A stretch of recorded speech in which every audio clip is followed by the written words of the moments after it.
Buenas tardes, mi nombre es Laurence David Vázquez Salamanca y hago parte del grupo Ciclos en la Ciudad. Mi nombre es Sergio Alfonso Montero y mi tema es la medicina de las plantas. Hola, mi nombre es Cleber David Pará y hago parte del grupo de Ciclos de la Ciudad. Buenas tardes, mucho gusto. Mi nombre es Nicole Natalia Castaño Bocanegra. Mi nombre es Helen Camelo.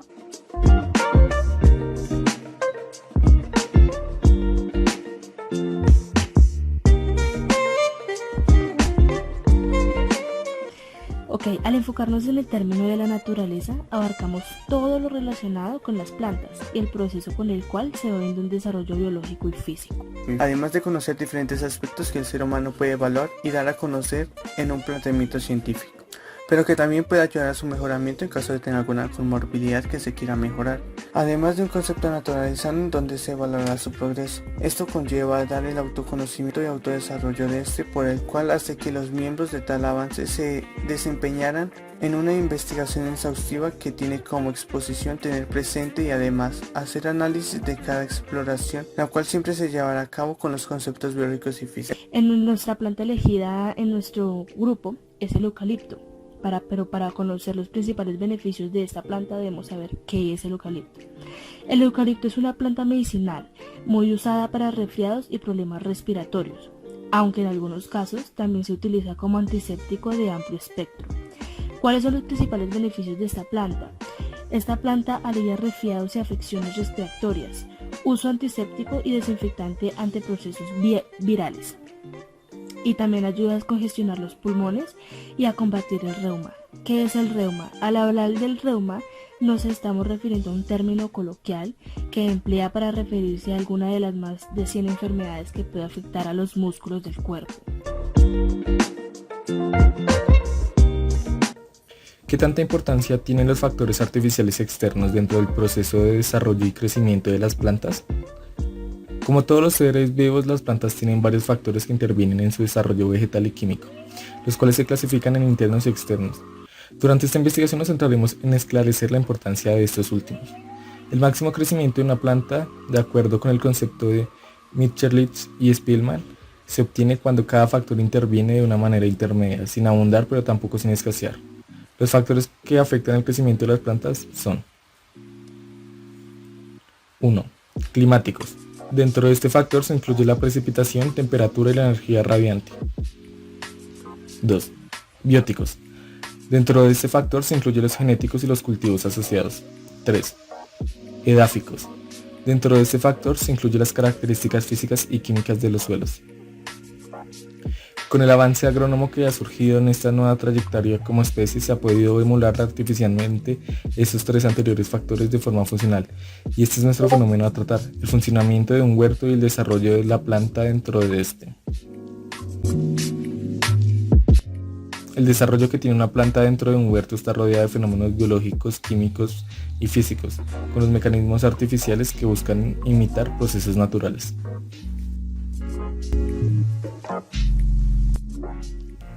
Objetivo general: construir y diseñar un informe en el cual se establezca y exponga de manera teórica el ciclo de desarrollo que tienen las plantas medicinales dentro de estructuras agrónomas. Objetivos específicos: 1. Establecer la importancia que tienen las estructuras agrónomas. 1.1. Informar sobre la importancia y repercusión de materiales y sistemas que se tienen para moldear el ambiente para el correcto crecimiento de las semillas. 1.2. Dar a conocer el flujo de energía que surge dentro de los mecanismos que se usan dentro de las estructuras. 2. Reconocer el proceso biológico en el desarrollo de una planta. 2.1. Entender las necesidades de una semilla para su desarrollo vegetal. 3. Identificar la repercusión biológica y química que tiene la planta. 3.1. Reconocer mecanismos de acción de la planta en el sistema del cuerpo humano. 3.2. Entender repercusiones químicas que poseen las plantas dentro del cuerpo humano.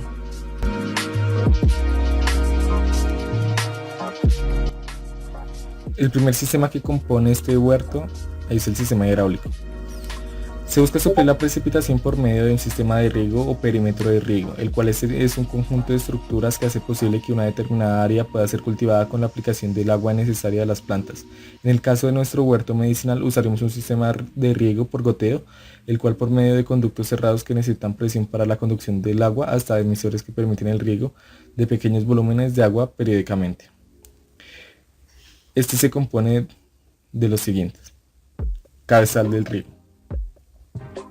Esta es la agrupación de elementos que permiten el funcionamiento del sistema. Los elementos que componen el cabezal de riego son: equipo del bombeo. Es un conjunto de bombas del tipo centrífuga abastecidas por energía eléctrica que debe proveer tal presión que el agua sea capaz de superar la diferencia de cota y las pérdidas de carga de todo el sistema. Sistema de filtrado. Es un sistema que tiene como finalidad solucionar el problema más importante de los sistemas de riego, que es la obstrucción del gotero. Este se compone de rejillas o decantadoras, prefiltrado de succión en caso de que la fuente de abastecimiento sea natural y no tratada, y distintos filtros como el hidrociclones de grava o de malla o anillos. Unidad de fertilización.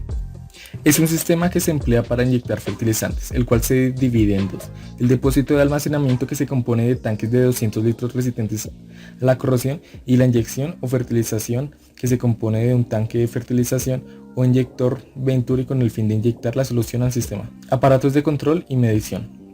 Manómetro. Es un conjunto de medición para la presión de fluidos contenidos en recipientes cerrados. Se distinguen dos tipos de manómetros, según se empleen para medir la presión de líquidos o de gases. Caudalímetro. Es un instrumento de medida para la medición de caudal o gasto volumétrico de un fluido para la medición del gasto másico. Suele colocarse en la línea con la tubería que transporta el fluido dentro de los contadores de agua. Se distinguen entre contadores mecánicos y no mecánicos.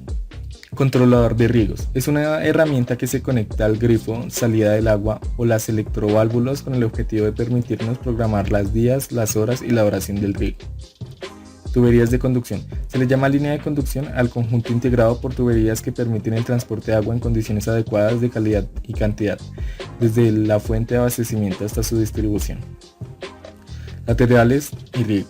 Son la línea de tuberías que se ubican dentro del cultivo a unos 20 centímetros de la hilera de las plantas. Su función es distribuir el agua. Cabezales de campo. Son las válvulas esféricas que se instalan en el lateral para controlar los suministros de agua a unidades de riego. Emisores. Son dispositivos que controlan la salida del agua desde las tuberías laterales. El segundo sistema de este huerto es el sistema lumínico. Se busca suplir la energía radiante proveniente del sol por un sistema luminoso compuesto por tubos de luces LEDs que se extienda por todo el huerto y el cual esté abastecido por energía eléctrica. Los tubos LED son un equipo electrónico que sirve para iluminar a largo plazo ciertos espacios que requieran una iluminación constante.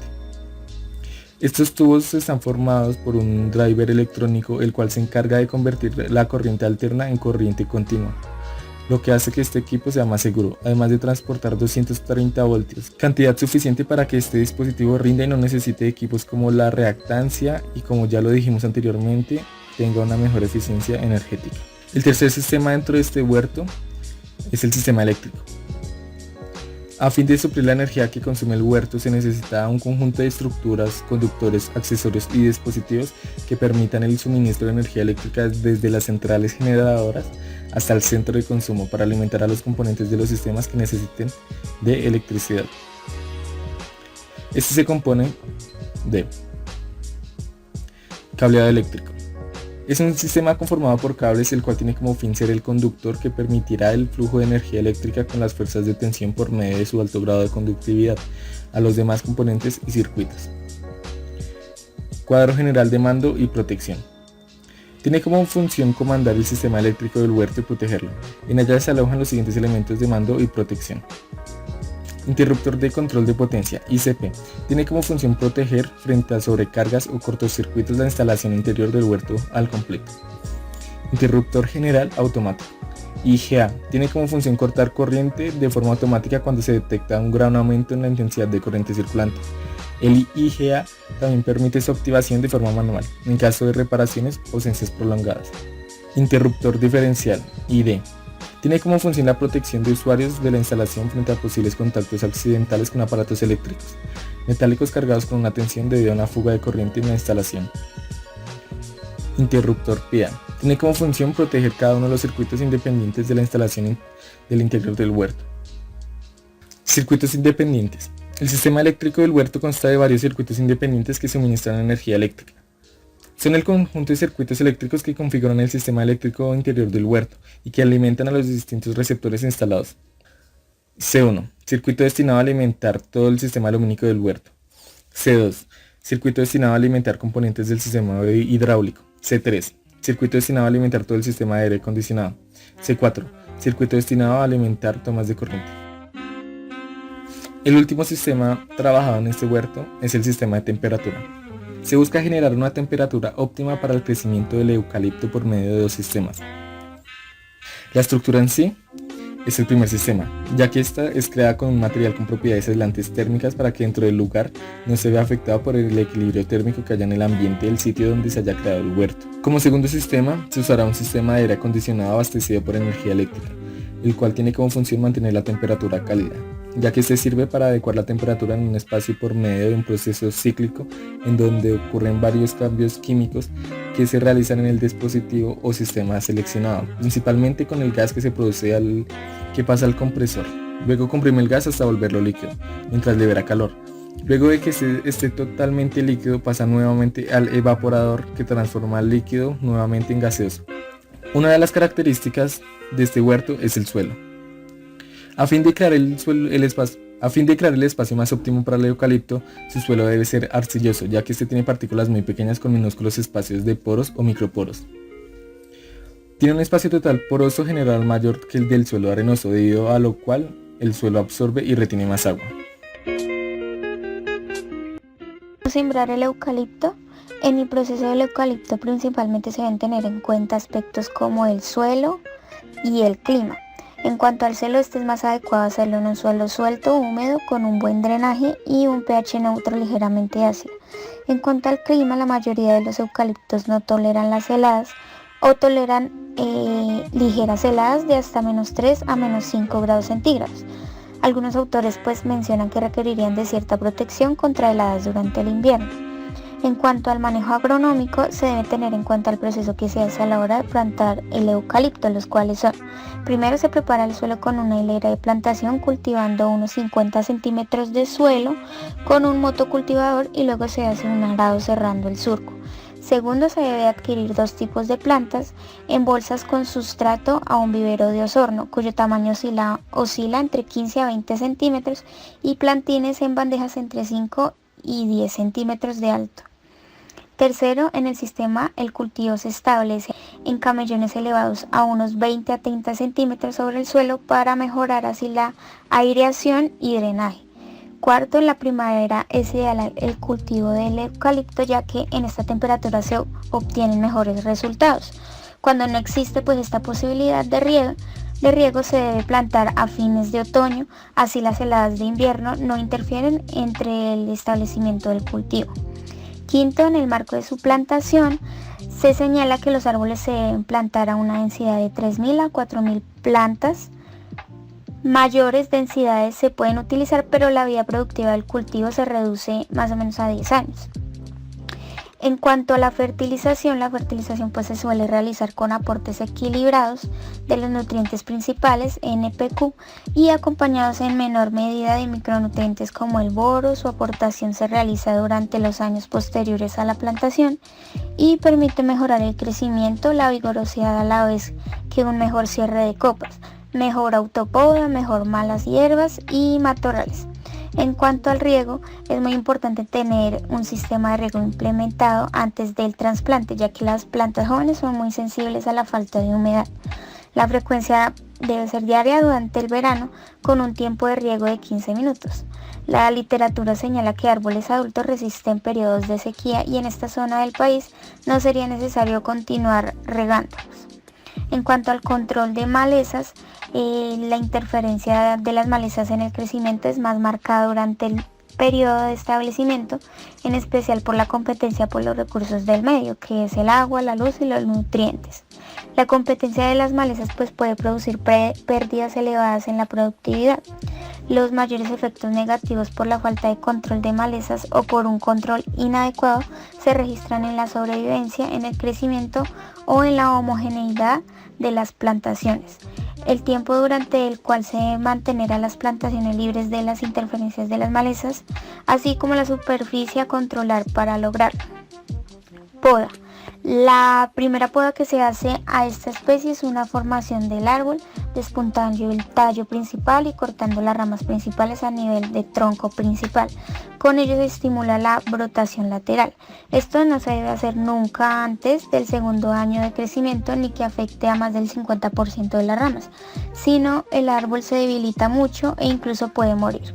La relación con el desarrollo del árbol, señalando que la poda puede hacerse una vez que el diámetro del tallo principal sea mayor a 5 centímetros y que la altura del árbol esté entre 0,8 a 1 centímetro.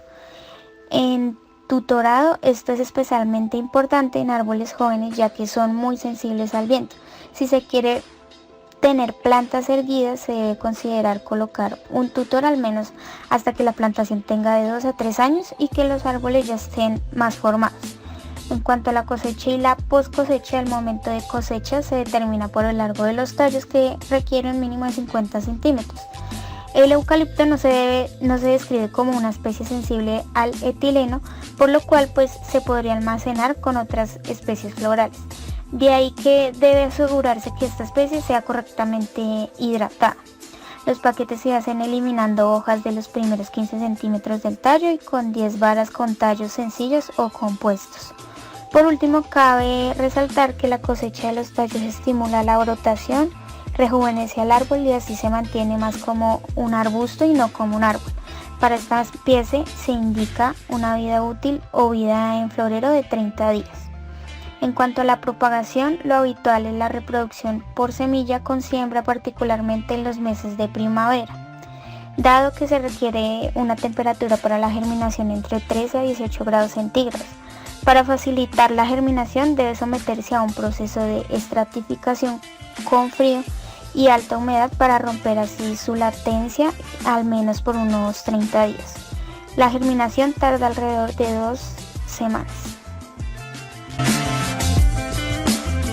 Empezando con esto, vamos hacia el desarrollo de la planta.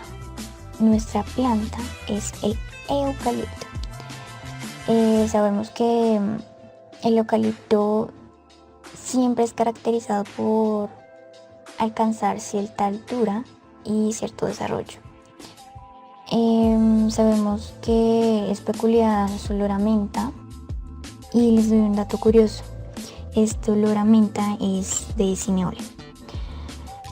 Continuando con lo anterior, yo paso a seguir un proceso en la medicina alterna en el cuerpo humano, en el que pues se va a buscar cómo ese proceso de necesidad de desarrollar y avanzar tal objetivo que tenga el ser humano para aliviar tal comorbilidad, de forma que se plantee de un autoconocimiento y autodesarrollo. ¿Cómo es que se plantea este conocimiento y este desarrollo?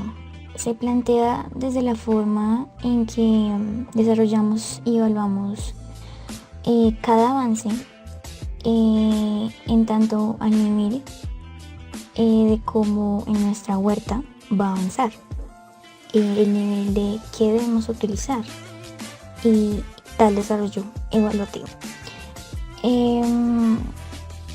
Por el análisis y el desarrollo sabemos que el eucalipto es muy utilizado para aliviar más que todo las congestiones nasales, pero sabemos también, y si no pues un dato adjetivo, que ayuda mucho a las infecciones, además tanto respiratorias como inflamatorias. Posteriormente a que la forma y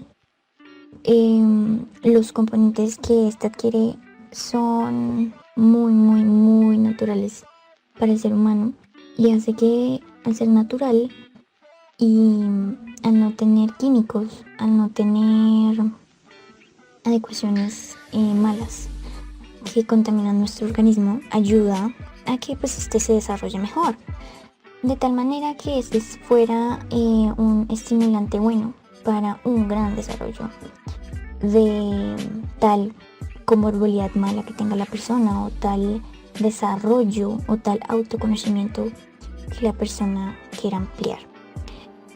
También sirve como inflamación de la garganta, como infecciones, como dije anteriormente.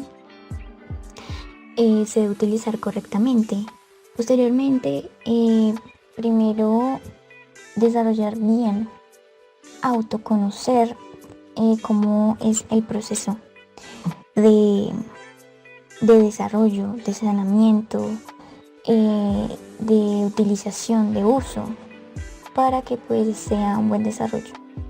Aunque el eucalipto es un gran desarrollo para el cuerpo humano para aliviar estas comorbilidades.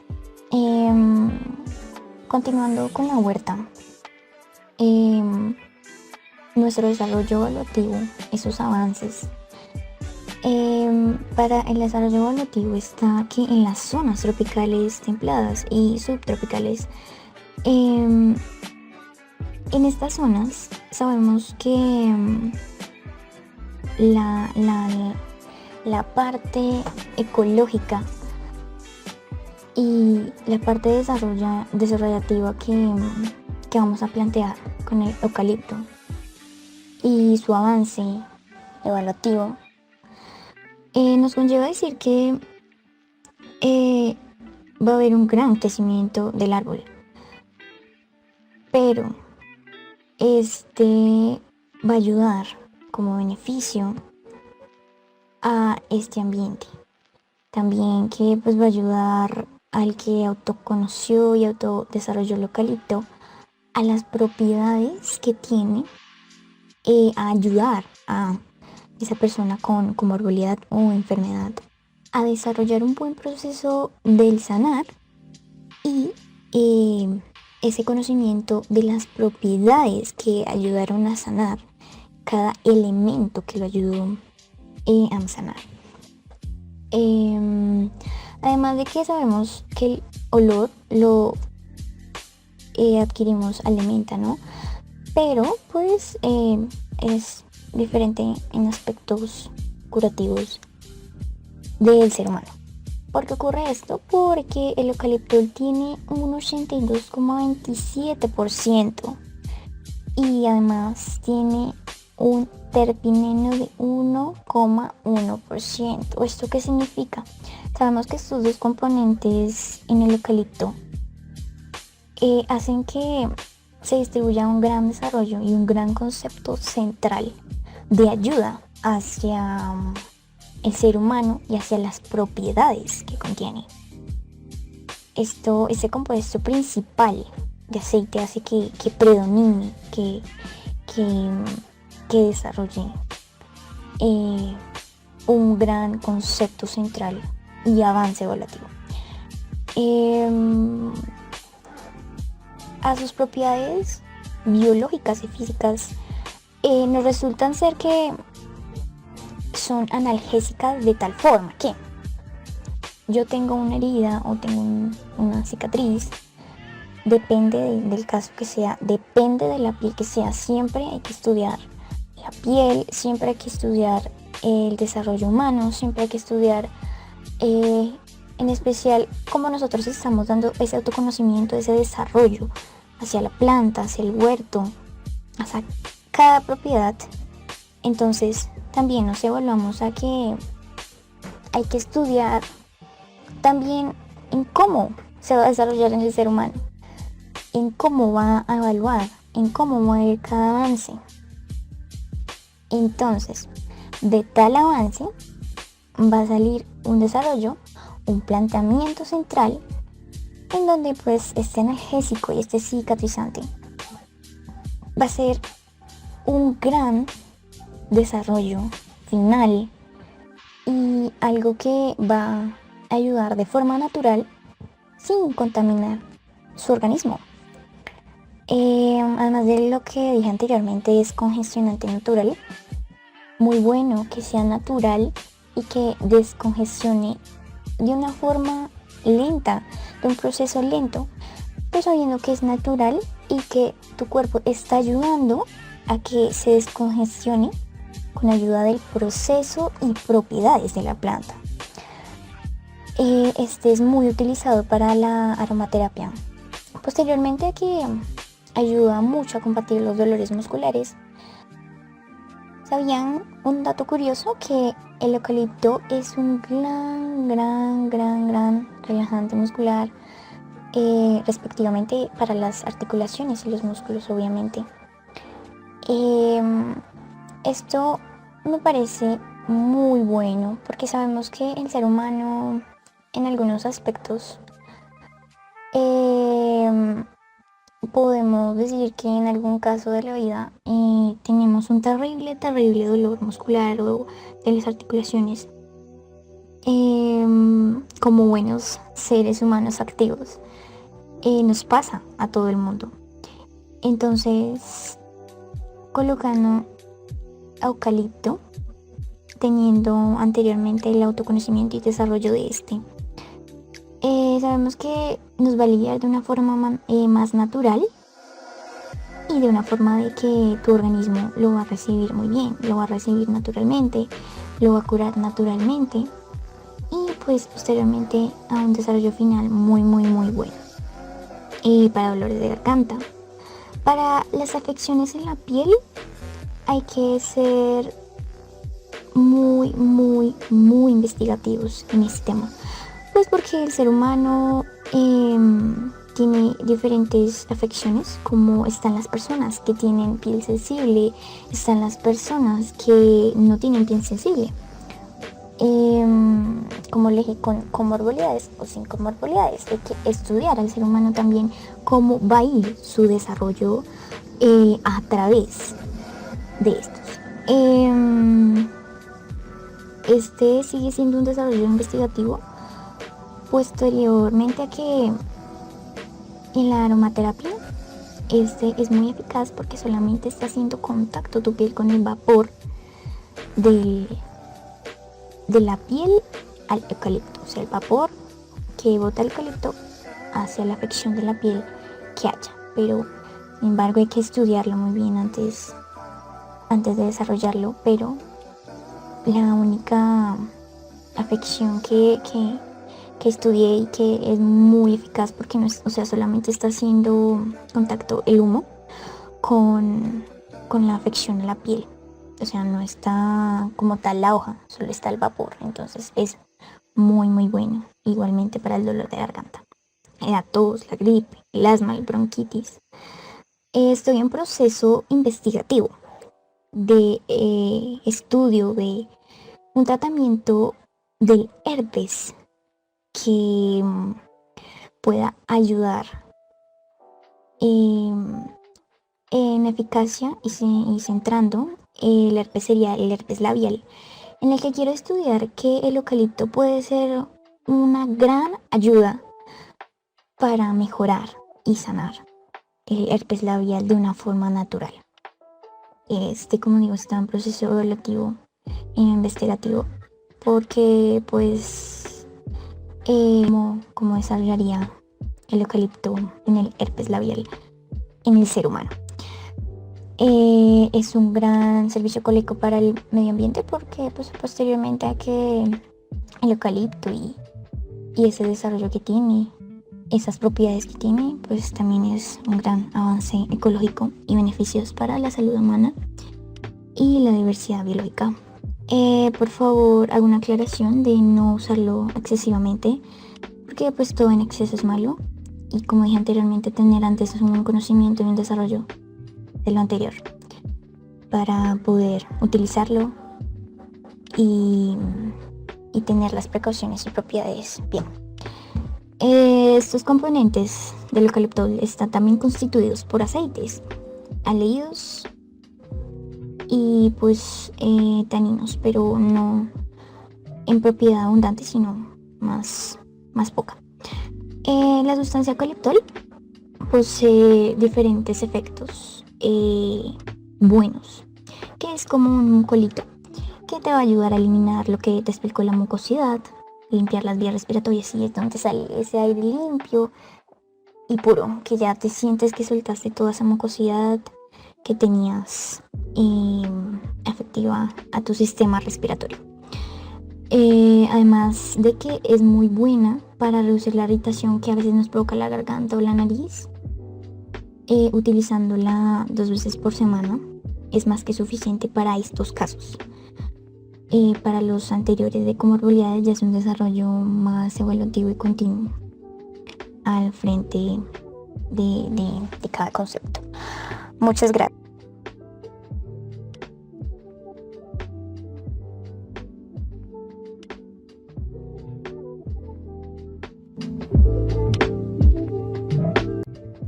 Como hemos visto, en este proyecto hace una gran variedad de energías hace presencia.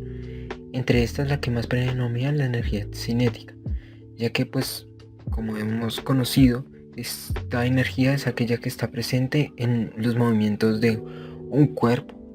Esta energía pues predomina porque está más o menos involucrada en todos los procedimientos que se realiza en el avance de nuestro artefacto. Hace presencia en el aire acondicionado, pues como vimos, este tiene un ventilador y pues cuando este ventilador gira está produciendo energía cinética. También en la producción de energía hidráulica, precisamente también porque hace hay presencia de un molino, se podría decir.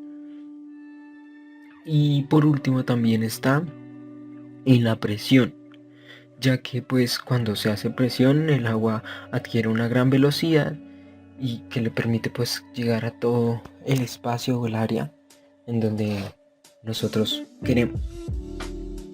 La segunda energía que hace presencia es la energía del calor, y pues también es definida como aquel movimiento de átomos o aquella presencia de energía sobre un cuerpo.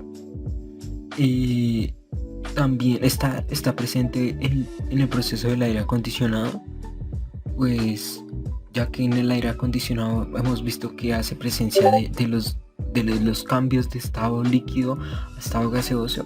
También está presente la energía lumínica, es la que predomina también en nuestro artefacto, ya que es la que permite que se adquieran las condiciones de la planta, ya que como sabemos la planta necesita de luz para crecer, por lo que pues necesita de energía lumínica para que la planta tenga su desarrollo. Este proceso pues lo conocemos que es como fotosíntesis.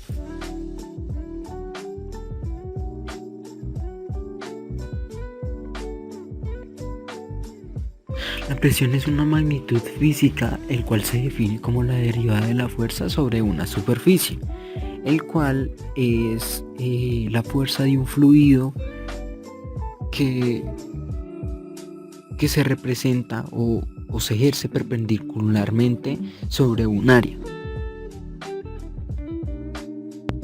Por ello podemos ver que existen diferentes tipos de presión.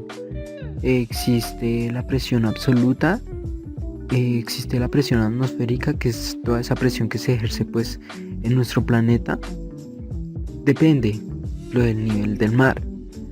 También está la presión atmosférica normal estándar, pues es casi igual a la anterior, que es también la presión relativa, que es la presión que es menor o mayor a la atmosférica y que es medida tomando como referencia a la presión atmosférica. Está la presión diferencial, pues es más o menos como la presión relativa. La presión relativa también es una presión diferencial en el que la referencia pues también es atmosférica. pues como ya lo habíamos dicho antes. Y también está el vacío, que es la presión como de la nada, en el cual se supone que es del gas, que es menor a la presión atmosférica.